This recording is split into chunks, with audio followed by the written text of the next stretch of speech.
Algérie. Alors que 5000 Algériens restent bloqués à l'étranger, Air Algérie serait sur le point de renforcer ses vols de rapatriement dans le but de les ramener d'ici la fin de janvier courant. En effet, selon les informations rapportées par le quotidien arabophone Chorouk, qui les aurait obtenues d'une source travaillant au sein de l'administration d'Air Algérie, le président algérien, Abdelmadjid Tebboune, aurait ordonné le renforcement des vols de rapatriement de la compagnie aérienne nationale.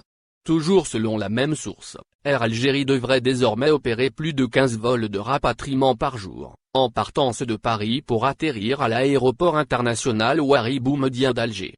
Ces 15 vols devraient permettre le rapatriement de 900 personnes par jour. Les Algériens bloqués dans les autres pays européens devront se diriger vers la capitale française pour pouvoir rentrer au pays.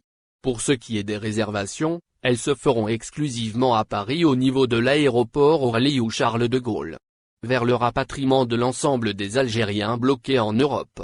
Ce renforcement des vols de rapatriement est lié au programme de rapatriement qui a débuté le 6 décembre dernier. Plus de 40 000 Algériens ont d'ailleurs pu revenir au pays grâce à ce programme. Mais 5 000 d'entre eux restent toujours bloqués en Europe. Ce renforcement des vols a pour objectif justement de les rapatrier d'ici la fin de ce mois de janvier.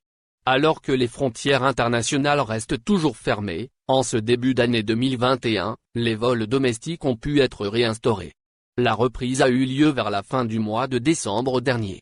Mais les vols de rapatriement à partir du Canada ont été mis en suspens. Ceux en provenance Turquie également. Et les liaisons au départ des Émirats arabes unis sont, elles aussi, suspendues.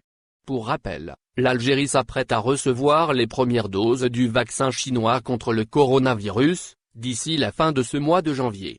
Quant au vaccin russe, aucune date n'a encore été fixée pour sa réception. Après son arrivée, une partie de ces doses repartira vers la Tunisie.